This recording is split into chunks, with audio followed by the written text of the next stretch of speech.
Olá, tudo bem? Tudo certo? Tudo ok por aí? A imagem e o papel histórico de Constantino o Grande, pai fundador do Império Cristão, ficaram registrados na história como um dos homens que providenciou e abundantemente substituiu o antigo paganismo por uma nova religião, o cristianismo, que ninguém ousou desafiar esse cara. No outono lá de 302 depois de Cristo, um homem chamado Lactâncio propôs a criação de uma nova religião a Diocleciano, que rejeitou a ideia. No entanto, Constantino estava presente na reunião, foi atraído pelo plano Constantino agora César do Ocidente, ascendeu ao poder e tornou-se protetor de Latâncio. Juntos, com a ajuda de Eusébio, escreveram os evangelhos e outros textos que mais tarde seriam apresentados no concílio de Arles e de Nicéia. Os textos do Novo Testamento foram escritos por esta pequena equipe. Uma obra desafia as crenças tradicionais e oferece uma versão alternativa da história cristã. Como regra geral, o fato de uma figura famosa ser mencionada pela primeira vez 300 anos após sua existência, sem testemunhas contemporâneas ou intermediárias, levanta sérias dúvidas sobre a historicidade dessa figura. Eusébio, sem dúvida, ele não iria escolher uma figura incompatível com a sua época.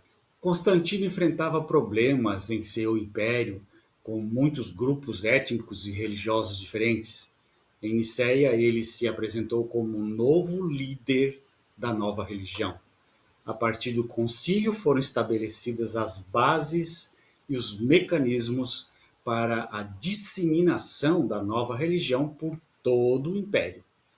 Não houve perseguições, nem mártires, Nero não queimou ninguém, o Diocleciano não perseguiu ninguém. Nero não podia ser morto, não podia ter matado ninguém no Coliseu, porque ele não existia na época. Assim, o Egito de Tolerância, o Edito de Tolerância de 303, Edito de Milão, que garantia aos cristãos o livre exercício da consciência e do culto, tornou-se um texto mítico pelo qual o cristianismo recebeu de Deus, por intercessão de seu lugar tenente na terra, que ainda era pagão. O status legal da religião de Estado. No entanto, a promoção do cristianismo não se deu por meio de um golpe de Estado, muito menos por um processo revolucionário que buscasse obrigar seus adversários a renunciar ao erro e se converter em massa. A ausência de um processo coercitivo de adoção do cristianismo como nova manifestação de culto imperial assume, portanto, a conotação de um episódio providencial. Hoje sabemos que no início do século IV depois de Cristo, o paganismo ainda era absolutamente majoritário em todo o império, tanto em partes do Ocidente quanto em partes do Oriente. Somente em algumas áreas da Ásia Menor, da região da Adessa, da Síria, em Chipre ou mais tarde na Trácia, metade ou quase da população era cristã. Em Roma, os cristãos mal chegavam a um décimo, menos de 30.000, e províncias inteiras eram completamente pagãs. Todo o ponto, o norte da Itália, quase toda a Gália e a Germânia, e o cristianismo quase não representava nada em sua região de origem, a área da Síria e da Palestina. Constantino, ao contrário da lenda forjada por seus hagiógrafos, como Eusébio de Cesareia e Lactâncio, era muito mais prudente e habilidoso antes de tomar medidas eficazes contra os pagãos. Até o Concílio de Nicéia, lá em 325, ele tomou muito cuidado para não confrontar o paganismo, que ainda era muito poderoso. Foi durante sua estadia em Roma, em 326, para celebrar o 20º aniversário de sua ascensão ao poder, vicenária, que Constantino pôde avaliar o grau de hostilidade de grande parte do Senado e do exército e compreender os riscos gravíssimos de o império se desintegrar enquanto ele mantivesse sua ambiguidade. Constantino não foi, portanto, objeto de revelações especiais para se convencer da necessidade de adotar uma medida política de especial significado histórico. A fundação de Constantinopla, isto é, a própria cidade, uma nova capital, que, sob o pretexto de racionalizar a gestão do império, seria um centro de poder que nada tinha a ver com a tradição pagã. Ou seja, uma nova Roma genuinamente cristã. Constantino, que só seria batizado pouco antes da sua morte, não era o único a ter consciência do peso e dos riscos potenciais que o paganismo ainda representava. É absurdo acreditar que os cristãos, após o Edito de Milão, tenham se deixado levar por um triunfalismo beatífico. Pelo contrário, o paganismo permaneceu uma realidade que os polemistas e apologetas cristãos levariam muito tempo para desativar intelectual e materialmente. Por outro lado, Constantino, tendo mal concebido aos cristãos a liberdade de culto, viu-se imediatamente envolvido em suas sequelas dogmáticas que inevitavelmente seriam repercussões políticas. A dupla capital do império teve vida curta. Em 395, após a morte de Teodósio o Grande, ambas as partes do império se separariam para sempre. A partir desta data, o Oriente e o Ocidente cristãos emergiram como algo muito mais que duas entidades políticas independentes.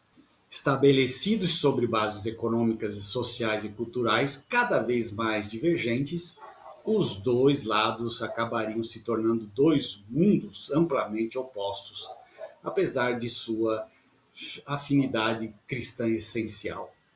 Constantino, mesmo antes do edito, foi forçado a mediar com os cristãos devido ao risco de divisões internas em torno da rivalidade episcopal, novacianos, melatianos, donatianos, etc., que colocavam em risco a autoridade imperial do Egito.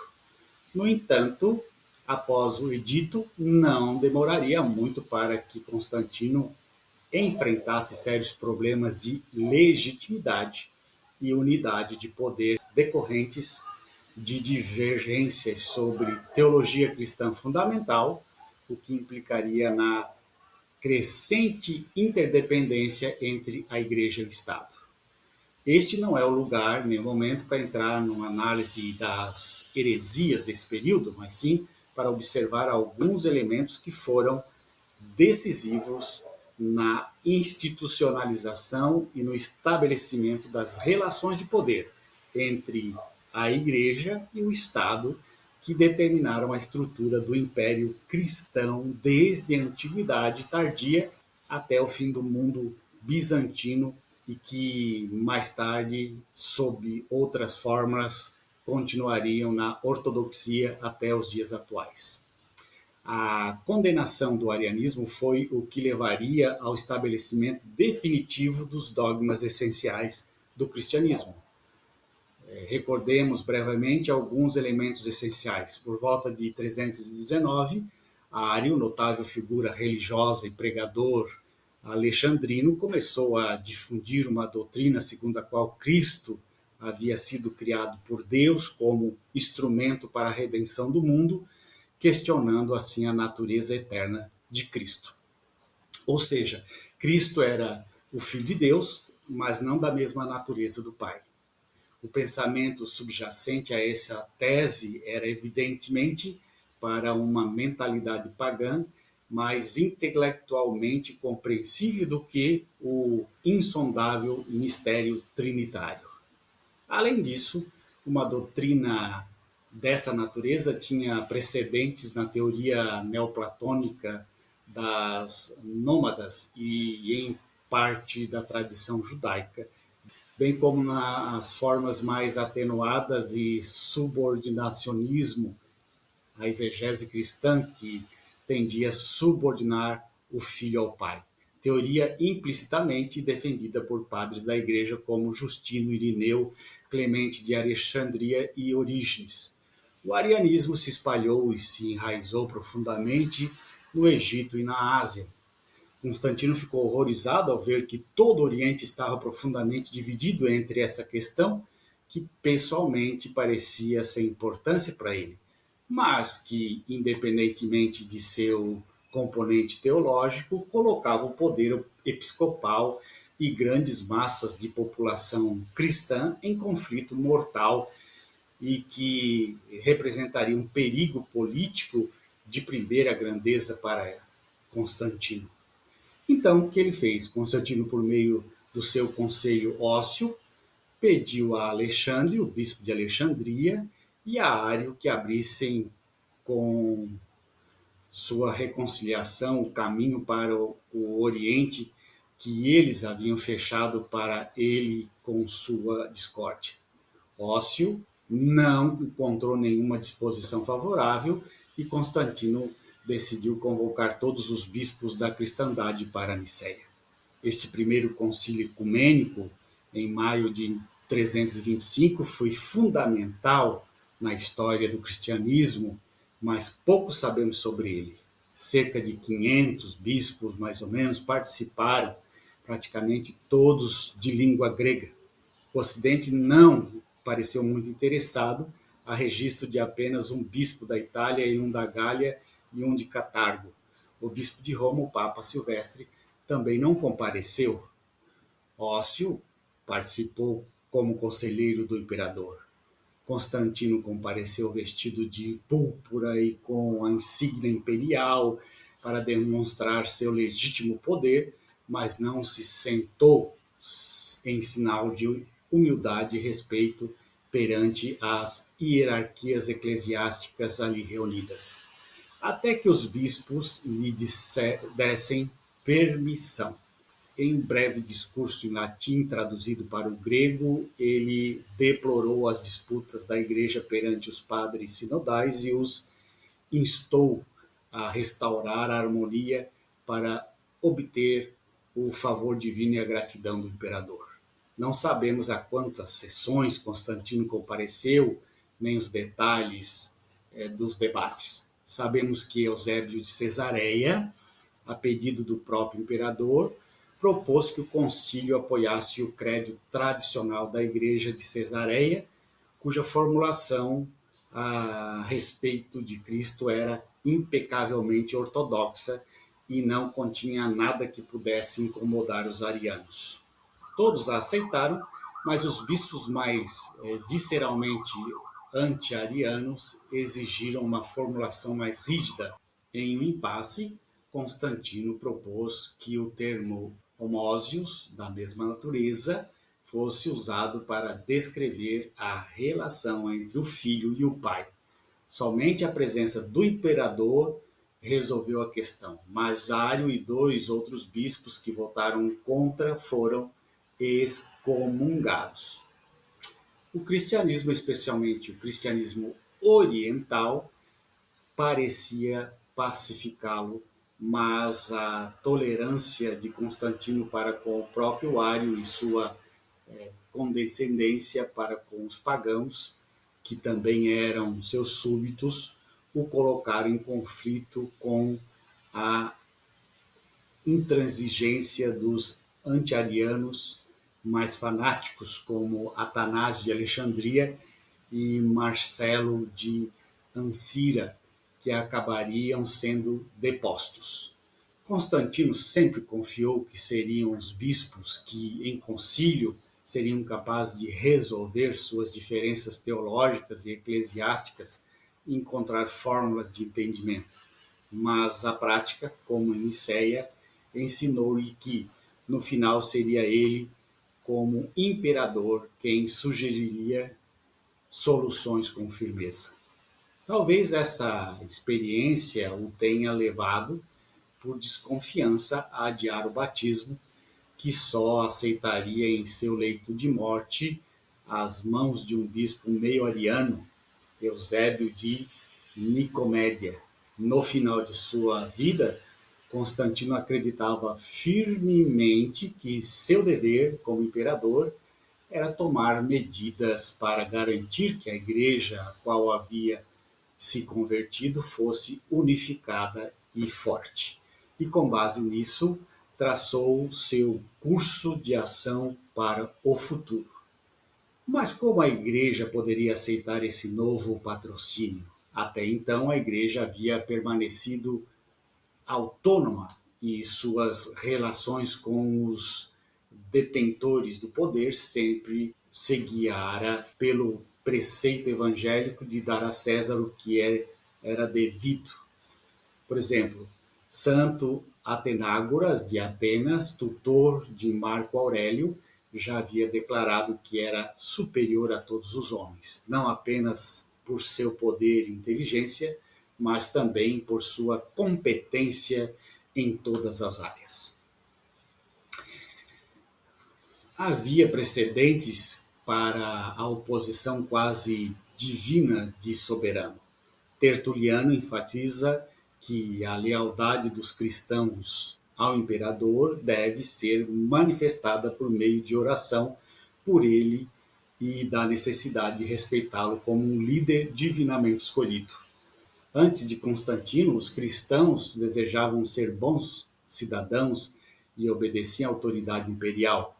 Se o imperador tivesse sido cristão, as tensões entre o governo imperial e a igreja nos tempos de Décio e Diocleciano certamente teriam cessado. Mas agora, o imperador cristão, ele teria o direito de proteger e guiar a vida religiosa dos cristãos? Por trás dessa tutela suprema, revela-se de alguma forma a ideia do rei sacerdote, conceito já presente no Antigo Testamento com Melquisedeque e Davi. Moisés, guia do povo de Israel e recebedor dos mandamentos das mãos de Deus, também o fora, nada menos, embora o sumo sacerdote fosse seu irmão Araão. Assim, a relação especial e direta entre Deus e um soberano não era desconhecida dos hebreus, nem, é claro, dos primeiros cristãos judeus. Na Pérsia, a ideia do monarca divino vinha se desenvolvendo desde antes do Zoroastro, o rei que possuía uma glória conhecida pelos deuses da luz e representada por uma auréola simbolizada pelo diadema deslumbrante que o rei sempre usava, característica iconográfica que passaria para o cristianismo. Então, o cristianismo copiou do paganismo muitas vestimentas, muitas ideias, muitas compreensões de mundo e construiu assim a sua visão teológica através dos santos padres, o que nós chamamos e lemos de patrística. A patrística são os padres da igreja, apologetas, que defendem a igreja e usando da teologia e da filosofia para fazer com que os textos bíblicos se tornem textos imaculados e textos que revelam a presença de Deus. Mas, por fim, resumindo, Constantino foi o grande construtor deste cristianismo que nós temos hoje, haja visto que havia muitos cristianismos nesta época, cristãos que entendiam de um jeito ou de outro jeito, era como quase como os evangélicos, né? Cada um abre uma igrejinha e diz que Jesus está aqui, Jesus está aqui, Jesus é assim, Jesus é assado. E o que fez então Constantino? Constantino acaba com todas essas igrejinhas, né? Manda fechar tudo, e quem continuasse nessas igrejinhas deveria ser morto ou expulso, e que todos deveriam seguir a igreja que ele escolheu como sua, a Igreja Católica Apostólica Romana. E aí, é claro, com o passar dos anos, as igrejinhas que tinham foram esquecidas, as suas teologias, os seus textos sagrados foram jogados fora, e só ficou o texto sagrado da Igreja Católica Apostólica Romana, que são os livros que compõem a Bíblia. Então, a Bíblia, ela foi esse cânon, ele existe por conta da Igreja Católica Apostólica Romana, que fez essa escolha dizendo que estava sendo inspirada por Deus, mas na verdade a inspiração era puramente humana, uma construção de textos puramente humanos, escolhas de textos e de livros para que pudessem ter uma lógica do princípio ao fim e sustentar uma teologia de um Deus que não era mais um Deus politeísta, mas um Deus monoteísta, um Deus que fazia parte de um panteão de deuses, agora ele se torna um Deus só, e todos os outros deuses são bandidos e devem ser deixados de lado. Com isso, né, surge aí o Deus Yahvé. E esse Deus dos judeus é transferido para o cristianismo.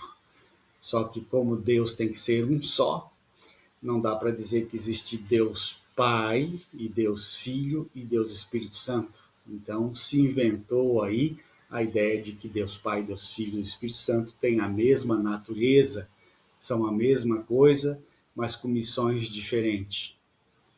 Essa é uma conversa fiada. Não existe na Bíblia comprovação nenhuma da Santíssima Trindade.